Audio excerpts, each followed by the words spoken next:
ശ്രീപത്മനാഭൻ, ഒരു ചോദ്യം. ഇവിടെ ഒരു രാഷ്ട്രീയ പ്രതികരണം കഴിഞ്ഞ ദിവസം വന്നിരുന്നു. ഇസ്രായേലിനെ തെമ്മാടി രാഷ്ട്രമായി പ്രഖ്യാപിക്കണമെന്ന്, തെമ്മാടി രാഷ്ട്രമെന്ന് വിശേഷിപ്പിച്ചും ഒറ്റപ്പെടുത്തണമെന്നും ഒന്നടങ്കം അവർക്കെതിരെ അണിനിരക്കണമെന്നും ഒക്കെ ഇവിടെ ആവശ്യപ്പെട്ടിരിക്കുകയായിരുന്നു സംസ്ഥാന മുഖ്യമന്ത്രി പിണറായി വിജയനും CPM-ന്റെ പുതിയ അഖിലേന്ത്യാ ജനറൽ സെക്രട്ടറി MA ബേബിയും.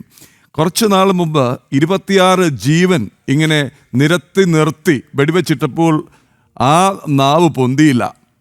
തെമ്മാടി രാഷ്ട്രമെന്നോ ടെറർ സ്റ്റേറ്റെന്നോ പാകിസ്ഥാനെ പ്രഖ്യാപിക്കണമെന്ന് അവർ ആവശ്യപ്പെട്ടിരുന്നില്ല. അതൊരു ഭാഗത്ത്.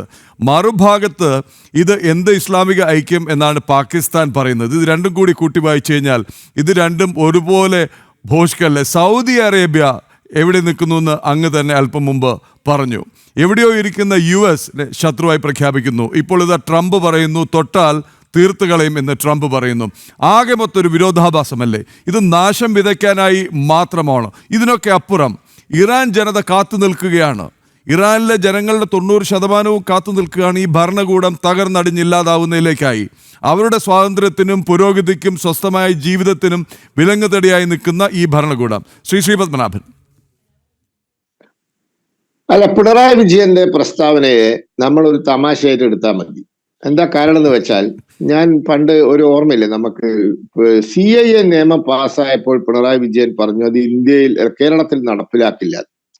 അപ്പൊ അത് എന്തിനാ പറഞ്ഞതെന്ന് എല്ലാവർക്കും അറിയാം. ആ കെയർ ഓഫിൽ 4 മുസ്ലിം വോട്ട് കിട്ടുകയാണെങ്കിൽ കിട്ടട്ടെ എന്നിട്ടുള്ള ആ ഒരു പരിപാടിയാണ്. അദ്ദേഹത്തിന് അറിയാം പൗരത്വം എന്ന് പറയുന്നത് അത് യൂണിയൻ ലിസ്റ്റിൽപ്പെട്ട വിഷയമാണ്. കേന്ദ്ര സർക്കാരിന്, അതായത് പാർലമെന്റിന് മാത്രമേ നിയമം നിർമ്മിക്കാനാവൂ എന്ന കാര്യമൊക്കെ അദ്ദേഹത്തിന് അറിയാം. പൗരത്വം എന്ന വിഷയത്തിൽ സംസ്ഥാന സർക്കാരുകൾക്ക് യാതൊരു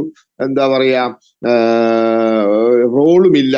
ഇതൊക്കെ അദ്ദേഹത്തിന് നന്നായിട്ട് അറിയാം. പക്ഷെ അദ്ദേഹം അത് എന്നാലും പറഞ്ഞത് 4 വോട്ട് അങ്ങനെ കിട്ടുകയാണെങ്കിൽ കിട്ടട്ടെ എന്ന രീതിയിലാണ്. ഇപ്പൊ എന്താണ് ഇസ്രായേലും ഇറാനും തമ്മിലുള്ള സംഘർഷത്തിൽ നമ്മൾ ഇസ്രായേലിന്റെ ഭാഗത്തോ നോക്കൂ, ഇന്ത്യ രാജ്യത്തിന്റെ വിദേശകാര്യ മന്ത്രാലയം ഈ വിഷയത്തിൽ പക്ഷം പിടിച്ചിട്ടില്ല. ഇന്ത്യ പക്ഷം പിടിച്ചിട്ടില്ല. എന്തുകൊണ്ടാണ്? നമുക്ക് ഇറാനുമായി നല്ല ബന്ധമുണ്ട്, ഇസ്രായേലുമായി വളരെ നല്ല ബന്ധമുണ്ട്. അപ്പൊ നമുക്ക് നല്ല ബന്ധവും വളരെ നല്ല ബന്ധവുമുള്ള ഇസ്രായേലും ഇറാനും തമ്മിലുള്ള ഒരു സംഘർഷം ഉണ്ടാവുമ്പോൾ ഒരു നിഷ്പക്ഷ നിലപാട് സ്വീകരിച്ച് ഇവർ 2 കൂട്ടരും തമ്മിലുള്ള സമാധാനം ഉറപ്പുവരുത്തുക, ഇതൊക്കെയാണ് നമ്മുടെ ഒരു ഉദ്ദേശം. അതിനൊക്കെ ഘടകവിരുദ്ധമായി, അതായത് കേന്ദ്ര സർക്കാരിന്റെ, അതായത് ഇന്ത്യയുടെ വിദേശ നയം തീരുമാനിക്കേണ്ട കേന്ദ്ര സർക്കാരിന്റെ നിലപാടിന് വിരുദ്ധമായി ഈ തരത്തിൽ ഈ സംസ്ഥാനത്തെ ഒരു മുഖ്യമന്ത്രി സംസാരിക്കുന്നത് അതിലൊരു അനൗചിത്യമുണ്ട്. അപ്പോ ഒന്ന്, ഇത് 4 വോട്ടിന് വേണ്ടിയിട്ടുള്ള ഒരു അഭ്യാസമാണ്. 2, ഇതിൽ അനൗചിത്യമുണ്ട്. ഇനി മൂന്നാമത്തെ ഒരു കാര്യമുണ്ട്. ഇപ്പോ നമ്മൾ ഒരു കാര്യം മനസ്സിലാക്കണം. ഈ ഒരു രാജ്യം എപ്പോഴാണ് തെമ്മാടി രാജ്യമാവുന്നത്? ആ രാജ്യം മറ്റേതെങ്കിലും രാജ്യത്തെ ആക്രമിച്ച് കീഴടക്കുകയും അവരെ സ്വത്ത് കൊള്ളയടിക്കുകയും അവരുടെ ജനങ്ങളെ കൊന്നു തീർക്കുകയും ഒക്കെ ചെയ്യുന്ന സമയത്താണ്. ഇപ്പൊ അതിന് ഏറ്റവും വലിയൊരു ഉദാഹരണം 1991 ഇറാഖ് കുവൈറ്റിനെ ആക്രമിച്ചതാണ്. കാരണം തങ്ങളോട് ഒരു തെറ്റും ചെയ്യാതെ അവരുടെ പാട്ടിൽ ജീവിച്ചിരുന്ന കുവൈറ്റ് എന്ന രാജ്യത്തെ ഇറാഖ് ആക്രമിച്ച് കീഴടക്കി അവിടെ കാണിച്ചു കൂട്ടാവുന്ന എല്ലാ തോന്നിയവാസങ്ങളും കാണിച്ചു കൂട്ടി. അതാണ് തെമ്മാടിത്തരം.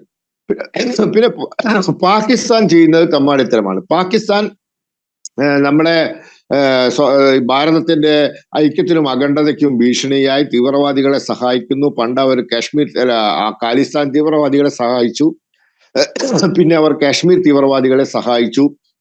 ഇന്ത്യയിൽ പലതരത്തിലുള്ള വിധ്വംസക പ്രവർത്തനങ്ങൾ നടത്താനുള്ള എല്ലാ സഹായവും ചെയ്തു കൊടുത്തു. അതാണ് തെമ്മാടിത്തരം. ഇറാനെ സംബന്ധിച്ചിടത്തോളം ഇറാൻ തെറ്റ് ചെയ്യുന്നുണ്ട്. ഇറാൻ ഇസ്ലാമികമായ ചില തീവ്രവാദ ശക്തികളെ ഒളിഞ്ഞും തെളിഞ്ഞും സഹായിക്കുന്നുണ്ട്, അല്ലെങ്കിൽ ഇറാൻ സൃഷ്ടിച്ചു വിടുന്നുണ്ട്. ഇതാണ് ഇറാൻ ചെയ്യുന്ന തെറ്റ്. അപ്പൊ അതിനുള്ള ശിക്ഷ ഇന്ന് ഇറാൻ വാങ്ങിക്കൊണ്ടിരിക്കുകയാണ്. ആരെങ്കിലും എപ്പോഴെങ്കിലും പറയുന്നത് കേട്ടിട്ടുണ്ടോ ഇസ്രായേലിന്റെ പിന്തുണയോടുകൂടി തീവ്രവാദികൾ ലോകത്തെവിടെയെങ്കിലും അക്രമം കാണിച്ചു എന്നോ അല്ലെങ്കിൽ വിധ്വംസക പ്രവർത്തനം നടത്തിയെന്നോ നമ്മൾ ആരും ഇതുവരെ കേട്ടിട്ടില്ല. പക്ഷേ പാകിസ്ഥാൻ അത് ചെയ്യുന്നു, ഇറാഖ് അത് ചെയ്തിട്ടുണ്ട്.